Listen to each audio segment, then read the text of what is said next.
मेरी माँ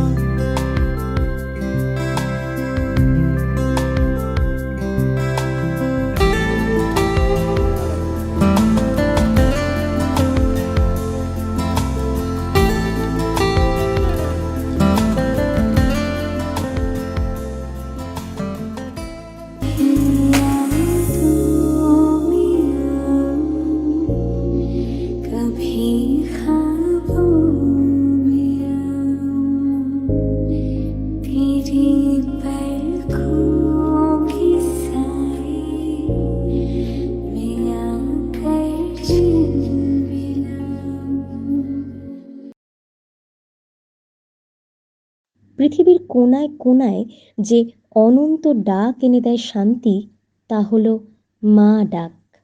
এই ডাকেই আছে মুক্তি, আছে আশ্রয়। সমগ্র জীবজগতে ভিন্ন ভাষায় মাতৃত্বের প্রকাশ ঘটলেও সত্তা কিন্তু সেই এক। শুধু ৯-১০ মাস নিজের মধ্যে আরেকটা প্রাণ ধারণ করা মানে কি মাতৃত্বের পরিপূর্ণতা? ভয় পেলে বা যন্ত্রণার বহিঃপ্রকাশে আপামর মনুষ্য জাতি যার আশ্রয় নেয়, সেই মায়ের কাজ কি কেবলই সন্তান ধারণ ও পরিবার প্রতিপালন? সন্তান কিসে ভালো থাকবে, কিসে সকলের মঙ্গল, এই চিন্তা করেই জীবন পাত হয়ে যায় একজন মায়ের। অথচ প্রতিদানে সেই মায়ের সঠিক মূল্যায়ন কি আদৌ আমরা করতে পারি? বয়সকালে একজন মায়ের সব থেকে বেশি যেটা হয় তা হলো নিরাপত্তাহীনতা।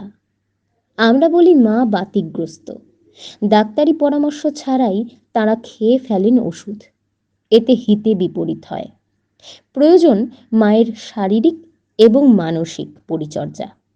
কর্মব্যস্ততার দোহাই দিয়ে অবহেলা কিন্তু আর নয়। প্রয়োজন সন্তান এবং পরিবারের তার পাশে থাকা। চাই যত্ন, চাই ভালোবাসার স্পর্শ। আজ আন্তর্জাতিক মাতৃদিবসে আসুন আমরা শপথ নিই সেই মানুষটাকে ভালো রাখার। কোনো মাকে যাতে ভুগতে না হয় একাকিত্ব ও ভগ্নস্বাস্থ্যে। হ্যালো হেলথ চ্যানেলের তরফ থেকে রইল আজকের এই নিবেদন।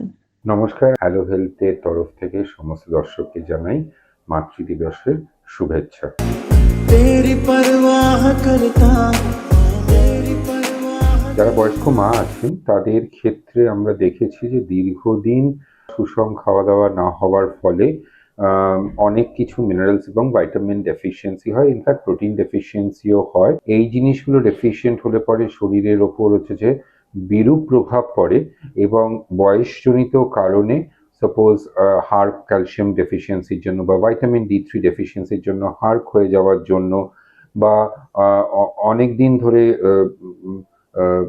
কাজকর্ম হচ্ছে যে একইভাবে করে যাওয়া এবং হাঁটু মুড়ে কাজকর্ম করা, অস্টিও আর্থ্রাইটিস, বিভিন্ন ধরনের আর্থ্রাইটিসের সমস্যা বেড়ে যাচ্ছে, হার্টের সমস্যা বাড়ছে, ব্রেইনের সমস্যা বাড়ছে, ভুলে যাওয়ার একটা প্রবণতা। ইনফ্যাক্ট আমরা যদি দেখি যে সুষম খাওয়া দাওয়া এর আগে যদি ঠিকঠাক করে না হয়, অনেক সময় সেলেনিয়াম ডেফিসিয়েন্সি, জিঙ্ক ডেফিসিয়েন্সি, এই ডেফিসিয়েন্সির জন্য কিন্তু ডিমেনশিয়াও সেট ইন করতে পারে।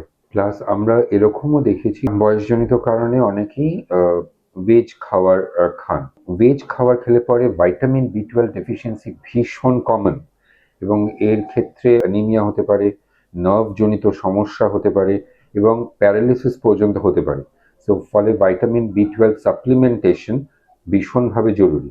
আমরা কোনো অল্টারনেটিভ প্রোটিন ইউজ করতে পারি in the form of natural protein, veg protein, যেমন সোয়াবিন, যেমন বিভিন্ন ধরনের ডাল, বা ইভেন আমরা কিছু ফুড সাপ্লিমেন্টসও আজকালকার দিনের বাজারে মার্কেটে বেশ ভালো মতো প্রোটিন ফুড সাপ্লিমেন্টস এসেছে, সেই জিনিসও ইউজ করতে পারি। ডাক্তারদের সাথে কথাবার্তা বলুন, পরামর্শ নিন, কারণ ভালো থাকাটা আজকালকার দিনে ভীষণ জরুরি। मेरी माँ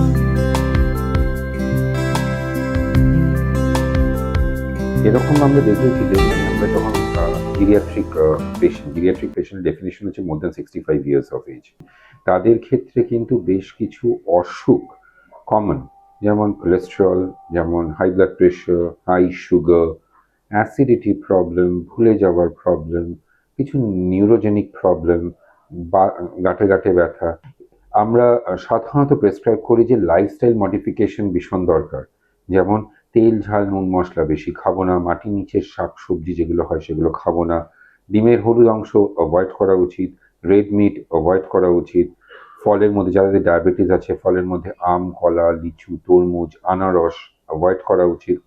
প্রত্যেকদিন ৪৫ মিনিট যদি সম্ভব হয় একটু জোরে হাঁটা, প্রত্যেকদিন যোগব্যায়াম করা, ওজনটাকে কন্ট্রোল করা, জলের পরিমাণ সঠিক পরিমাণে জল খাওয়া, তাহলে কিন্তু দেখা যাচ্ছে যে আমাদের শরীরের মেটাবলিজম যদি প্রপারলি হয় তাহলে এই বার্ধক্যজনিত কারণ থেকে এই যে মেটাবলিক প্রবলেমসগুলো যেমন cholesterol, high blood pressure, high sugar আমরা কিন্তু কিছুটা হলেও কন্ট্রোলে রাখতে পারি। तेरी परवाह करता যত বয়স বাড়ে তত হচ্ছে যে আমাদের ফিজিক্যাল অ্যাক্টিভিটি কমে, খাওয়া দাওয়াটা সঠিক সময় বা সঠিক পরিমাণে হয় না। অনেক ক্ষেত্রে দেখা গেছে যে ফাস্টিং করা বা হচ্ছে যে অনেকক্ষণ ধরে না খাওয়ার দরুন আমাদের শরীরে অ্যাসিডিটি ভীষণভাবে বেড়ে যাচ্ছে এবং এই অ্যাসিডিটি প্রবলেমটা ভীষণভাবে পারসিস্ট করছে এবং এই অ্যাসিডিটি প্রবলেমটা পারসিস্ট করার জন্য পেট ব্যথা, অম্বল হওয়া, খাওয়া হজম না হওয়া, ইভেন রাত্রেবেলাতে হচ্ছে যে বুক জ্বালা করা, এগুলো ভীষণ কমন। খুব সিম্পল কিছু লাইফস্টাইল মডিফিকেশন যেমন তেল, ঝাল, নুন, মশলা আমরা খাবো না, বেশি পরিমাণে একবারে খাবো না, না খেয়ে বেশিক্ষণ থাকবো না, আমরা অল্প অল্প করে খাবো, বারে বারে খাবো। আরেকটা প্রবলেম নিয়ে আমাদের কাছে আসেন যে ডাক্তার ঘুম হচ্ছে না। ঘুম না হওয়ার পেছনে একটা প্রধান কারণ হচ্ছে যে বয়স্ক মায়েরা সারা জীবন ধরে এত খাটাখাটনি করে গেছেন, একটা সার্টেন বয়সের পর তাদের শরীরে তো আর দিচ্ছে না, ফলে হচ্ছে যে ওই পরিমাণে ক্যালোরি যখন বার্ন আউট হচ্ছে না তখন হচ্ছে যে ঘুমটা আসতে চায় না। আমরা লাইফস্টাইলটাকে যদি একটু মডিফাই করতে পারি যে একটা হেলদি স্লিপ হ্যাবিট যদি ডেভেলপ করানো যায়, যে আমরা খাওয়া দাওয়ার পরে একটু আধ ঘন্টা হাঁটাচলা করব, একটু কথাবার্তা বলবো, কোনো টিভি দেখবো না, কোনো সিরিয়াল দেখবো না এবং আমরা ঘুমোতে চলে যাব। আমরা ৬ থেকে ৮ ঘন্টা নিরবিচ্ছিন্ন ঘুমের একটা চেষ্টা করব এবং তারপরে সকালবেলায় উঠে আমরা আবার দরকার পড়লে পরে কিছু ফিজিক্যাল অ্যাক্টিভিটি, কিছু এক্সারসাইজ, কিছু যোগা এই জিনিসগুলো অ্যাডপ্ট করব। দুপুরবেলায় ঘুমটা কিন্তু অনাবশ্যক, দুপুরবেলায় ঘুমটা অ্যাভয়েড করাই ভালো। मेरी माँ অনেক বয়স্ক মারাই আছেন যাদের চোখ, নাক, কান এই সমস্যা আছে, স্পেশালি যাদের ডায়াবেটিস আছে তাদের তো চোখের সমস্যা অনেকটাই আছে। তাদের ক্ষেত্রে আমরা বলি যে 6 মাস অন্তর অন্তর চোখ পরীক্ষা করানো উচিত। চোখ, নাক, কান এগুলো হচ্ছে আমাদের সিক্স সেন্সের মধ্যে কিছু কিছু স্পেসিফিক ইন্দ্রিয় যার দ্বারা আমরা ব্যালেন্স মেনটেন করে চলাফেরা করতে পারি। এবারে এই ক্ষেত্রে যদি কিছু সমস্যা হয় তাহলে কিন্তু ফল বা মানে দ্য রিস্ক অফ ফল অথবা ফ্র্যাজিলিটি ফ্র্যাকচার যেগুলোকে আমরা বলি তার রিস্ক যথেষ্ট বেশি হয়ে যায়। ফলে যাদের চোখের সমস্যা আছে, কানের সমস্যা আছে, তাদের ক্ষেত্রে আমরা বলবো যে রেগুলারলি ডাক্তারবাবুর সাথে ফলো আপে থাকবেন, ইগনোর করবেন না এবং যখন যখন ডাক্তারবাবু যেরকম যেরকম চিকিৎসা পদ্ধতি বলবেন সেটা ফলো করবেন। অনেক বয়স্ক মানুষরা আছেন যারা ওষুধের দোকানে গিয়ে বলেন যে আমাকে একটা ওষুধ দিয়ে দাও, আমার এই প্রবলেম হচ্ছে আমাকে একটা ওষুধ দিয়ে দাও, আমার ওই প্রবলেম হচ্ছে আমাকে একটা ওষুধ দিয়ে দাও। আমরা বলবো যে নিজে থেকে না কোনো ওষুধ খাবেন না, ডাক্তারবাবুর পরামর্শ নিন, কারণ যে ওষুধের এফেক্ট আছে সেই ওষুধের সাইড এফেক্টও আছে। হু নোজ যে বয়স্ক মানুষের হয়তো এফেক্টের চেয়ে সাইড এফেক্টটাই বেশি পরিমাণে হয়ে গিয়ে আমরা যে অসুস্থতার জন্য যে ওষুধ খেতে চাইছিলাম সেই অসুস্থতার বদলে আমরা আরো অসুস্থ হয়ে পড়লাম। ফলে দয়া করে ডাক্তারের সুপরামর্শ নিন, আমরা সব সময় আছি আপনাদেরকে হেল্প করার জন্য। तेरी परवाह करता haemoglobin, calcium, vitamin B12, iron, এই জিনিসগুলো, সুগারস দেখা, কোলেস্টেরল লেভেল দেখা, এই জিনিসগুলো কিন্তু একটু রেগুলারলি চেকিংয়ে থাকা উচিত। শুধুমাত্র নিজে নিজে চেক আপ করে হবে না, এগুলো ডাক্তারের পরামর্শে থাকা উচিত, রেগুলার ফলো আপে থাকা উচিত।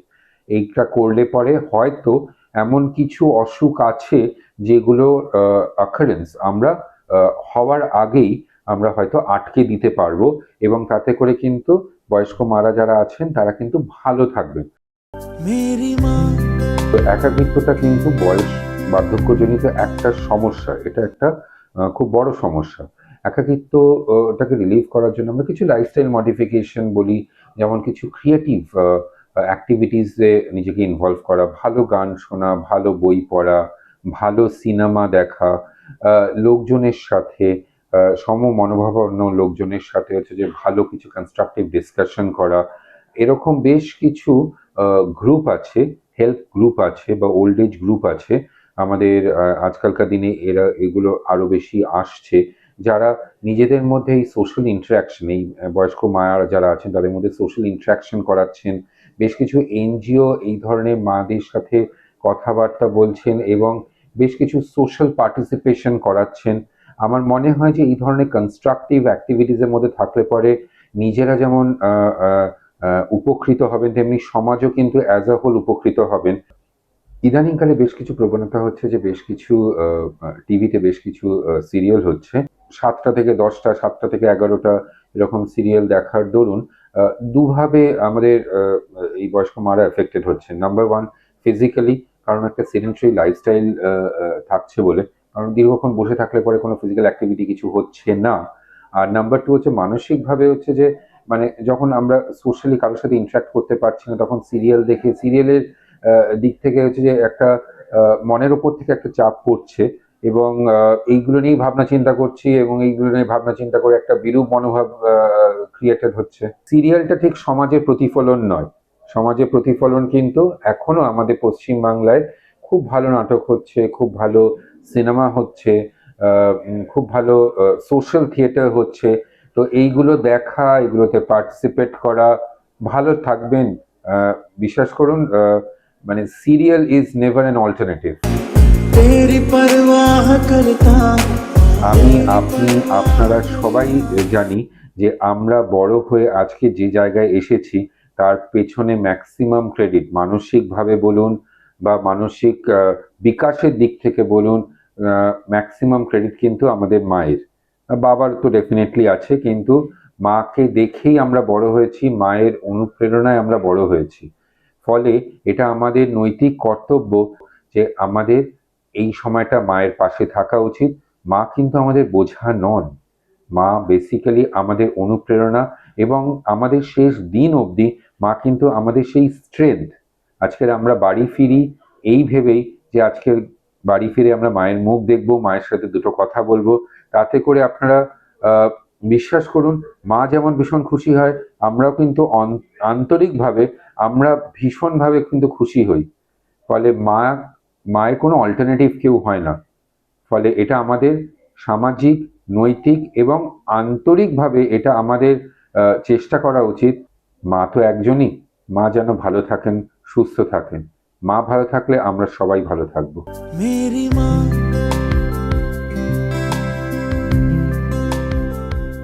হ্যালো হেলথের তরফ থেকে আসুন আজকের আমরা আন্তর্জাতিক মাতৃ দিবসে এই শপথ নিই যে আমরা সবাই মিলে আমরা মাকে ভালো রাখবো।